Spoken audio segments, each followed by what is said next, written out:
मैं ये ज़रूरी नहीं समझता कि मैं उस आदमी के ऊपर जवाब दूँ। ऐसा क्यों? ऐसे ही, मतलब कुछ तो बात होगी। इम्पोर्टेंट ही नहीं है वो आदमी। मतलब कैसे इम्पोर्टेंट नहीं है? इम्पोर्टेंट नहीं है, मतलब वजूद ही नहीं है उस आदमी अच्छा, का, उनका वजूद रीढ़ नहीं की हड्डी ही नहीं है। जो आदमी राजनीति में अपनी कुवत से खड़ा नहीं हो, अच्छा, किसी के आशीर्वाद से खड़ा हो, क्या उस आदमी को? किसका आशीर्वाद है? वो तो बताएंगे वो। आप नहीं बताएंगे? हम क्यों बताएंगे? चलिए, थैंक यू।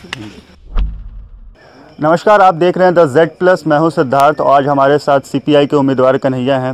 एक तरफ 68 साल के तजुर्बेकार पॉलिटिशियंस और एक तरफ युवा, और इनके ऊपर भी जो जिस पार्टी से वो आते हैं वो इन पे बार बार ये आरोप लगाते हैं कि कन्हैया देशद्रोही है। सबसे पहला सवाल ये होगा कि वो कहते हैं देशद्रोही है, आप उनके बारे में क्या कहेंगे? उनके कहने से क्या होता है, वो कोर्ट थोड़ी हैं। मेरा सवाल ये है कि अगर हम देशद्रोही हैं तो फिर हम चुनाव कैसे लड़ रहे हैं? और वो देश के मंत्री हैं, उनके रहते हुए हम चुनाव लड़ रहे हैं, इसका मतलब वो एक देशद्रोही का मदद कर रहे हैं। उनको जो है चुनाव आयोग को बोल करके जो है ये जो है हमको चुनाव लड़ने से रोकना चाहिए। या तो फिर ये है कि उनके हिसाब से चुनाव आयोग भी देशद्रोही है। ये आरोप पूरी तरह से निराधार है। ये तो अब आरोप जैसा भी नहीं लगता है, ये अब उस घिसे हुए रिकॉर्ड की तरह है जो बजना नहीं चाहता है, फिर भी ज़बरदस्ती बजाए जा रहे हैं। देशद्रोही मैं समझता हूँ आज के इस दौर का इतिहास जब लिखा जाएगा तो ये लिखा जाएगा कि इस दौर में जो लोग देश बचाने के लिए लड़ रहे हैं उनको देशद्रोही कहा गया है। आज के डेट में अगर आपको देशद्रोही नहीं कह रहा है लोग, तो आप समझ लीजिए कि आप देश के लिए कुछ नहीं कर रहे हैं। अगर आप देश के लिए कुछ भी करेंगे आपको सबसे पहले देशद्रोही कहा जाएगा। हम तो कुछ भी नहीं हैं। नोबेल पुरस्कार जीतकर पूरी दुनिया में देश का मान सम्मान बढ़ाने वाले अमर्त्य सेन को देशद्रोही कहा गया। बड़े बड़े पत्रकार देशद्रोही कहे जा रहे हैं, बड़े बड़े फिल्मकार देशद्रोही कहे जा रहे हैं, बड़े बड़े रणनीतिकार देशद्रोही कहे जा रहे हैं। रिटायर्ड जो है आर्मी के जो लोग हैं उनको देशद्रोही बोल दिया है। अब आप देखिएगा तेज बहादुर यादव जो BSF के जवान थे, वो जब चुनाव लड़ने के लिए बनारस जाएंगे तो उनको भी देशद्रोही कहा जाएगा। मतलब ये है कि इस देश में आज के डेट में जो भी मोदी जी का विरोध करेगा उसको देशद्रोही कहा जाएगा, क्योंकि मोदी जी को और मोदी जी के समर्थकों को लगता है कि मोदी जी देश हैं, लेकिन ये उनका भ्रम है। शुतुरमुर्ग की तरह रेत में गर्दन घुसा लेने से तूफान का खतरा नहीं टल जाता है।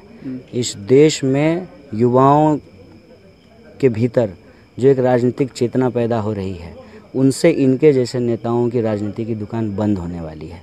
शुरुआती दिनों में जो लोग आगे बढ़ कर के इस काम को कर रहे हैं उनको इस तरह का आरोप प्रत्यारोप झेलना पड़ सकता है, लेकिन इसमें कोई बात नहीं है, इससे घबराने की ज़रूरत नहीं है। आरोप तो आरोप होता है, वो जो है धुआं की तरह उड़ जाएगा। आपके यहाँ पे दो कॉम्पिटिटर है, एक तनवीर हसन और दूसरा गिरिराज सिंह। आपका कंपटीशन किससे है? क्या बात करते हैं, आपको लगता है कि इसमें से कोई भी हमारे कंपटीशन में हो सकते हैं? कोई कंपटीशन नहीं है। क्या किस चीज़ में कंपटीशन कराइएगा? दौड़ने में तो हमसे हमारे इतना तेज़ नहीं दौड़ पाएंगे, हमारे इतना तेज़ बोल नहीं पाएंगे। अच्छा। तो क्या चीज़ का कंपटीशन है? कोई कंपटीशन नहीं है। जनता के बीच में वो जा रहे हैं, आप भी जनता के बीच में। जनता का मूड क्या है? जनता के बीच में वो अब जा रहे हैं। जनता के बीच में अगर वो पहले गए होते तब कंपटीशन होता। अच्छा। आप मुझे बताइए, गिरिराज जी मंत्री हैं, आपको अगर वक्त होता तो बेगूसराय घूमते, तो पिछले 5 साल में उनके नाम का एक पत्थर दिखा दीजिए जिसमें ये लिखा हो कि माननीय मंत्री गिरिराज सिंह ने इस योजना का उद्घाटन किया, उद्घाटनकर्ता के रूप में उनका नाम अंकित होता। नहीं है, वो थे ही नहीं। ये सब लोग जो हैं कैरियरिस्ट हैं, राजनीति में कैरियर बनाने के लिए आए हैं। अपना कैरियर जब बन जाएगा, कंप्लीट हो जाएगा, तब बेटा का कैरियर बनाने लगेंगे। इनके लिए राजनीति का मतलब यही है। इनके लिए राजनीति का मतलब लोकतंत्र। लोकतंत्र में एक मतदाता जो बिल्कुल साधारण है वो भी चुनाव लड़ सकता है। ये बात ये भूल चुके हैं, उनको यही याद दिलाना है। और मैं समझता हूँ कि ये हमारे मुकाबले में नहीं है, कहीं भी नहीं है। हमारा मुकाबला इस देश में उस सोच से है जो सोच इस देश में लोकतंत्र को ख़राब करके लोकतंत्र को ख़त्म करने की कोशिश कर रहा है। आज चुनाव हो रहा है तो लोगों के मुद्दों पे बहस होनी चाहिए। आप बेगूसराय के प्रत्याशी के रूप में हमारा इंट्रोडक्शन कराए हैं, तो आप भी यह सवाल पूछते कि बेगूसराय को लेकर के आपके क्या प्लान है, बेगूसराय की स्थिति क्या है, बेगूसराय के मतदाताओं की समस्याएँ क्या हैं, ये सवाल पूछा जाना चाहिए। ये जो राजनीति को आज बिना मतलब का नॉन इशूज़ के आधार पर एक फर्जी डिस्कोर्स के रूप में तब्दील किया जा रहा है। मुझे इन चीज़ों से सख्त दिक्कत है और इसी मानसिकता से हम लड़ रहे हैं और हमारा कंपटीशन उस मानसिकता से है, जो मानसिकता लोकतंत्र को नोट तंत्र में बदलना चाहता है, जो लोकतंत्र को भीड़ तंत्र में बदलना चाहता है। यही मानसिकता इस देश में जनता के वाजिब सवाल, रोजी रोटी, कपड़ा मकान के सवाल को गुमराह करके कौन बनेगा प्रधानमंत्री इस तर्ज पे चला रहा है कि कौन बनेगा करोड़पति। कौन बनेगा करोड़पति शो की तरह जो है ये लोकतंत्र का शो नहीं है कि हम तय करेंगे कौन बनेगा प्रधानमंत्री। देश की जनता तय करेगी कि कौन बनेगा प्रधानमंत्री। उससे पहले ये ज़रूरी है कि 543 सांसदों में से कौन जीत करके जाते हैं, कौन किसको आएगा बहुमत, कितने सीट पे कौन जीत रहे हैं, और जो जीत रहे हैं वो किस आधार पे जीत रहे हैं। वो जात के आधार पे जीत रहे हैं, धर्म के आधार पे जीत रहे हैं, या अपने 5 साल के काम के आधार पे जीत रहे हैं। इस पे बहस होनी चाहिए। हमारी लड़ाई इस बात से है, हमारा कंपटीशन इस मानसिकता के खिलाफ है। आपके लोकसभा क्षेत्र में आपका सबसे पहला, अगर जीत करके आप आते हैं तो सबसे पहला आप काम क्या करेंगे? देखिए, हमारे लोकसभा क्षेत्र में बहुत सारी समस्याएं हैं, लेकिन जो समस्याएं शिक्षा से जुड़ी हुई है, प्राथमिक तौर पे हम उसको लेकर के काम करेंगे। शिक्षा का काम हम इसलिए प्राथमिक तौर पे करेंगे कि शिक्षा से ही रोजगार की स्थिति को बदला जा सकता है। रोजगार को लेकर के इस ज़िले में स्वावलंबी होने की बहुत सारी संभावनाएं हैं, उसका काम किया जाएगा।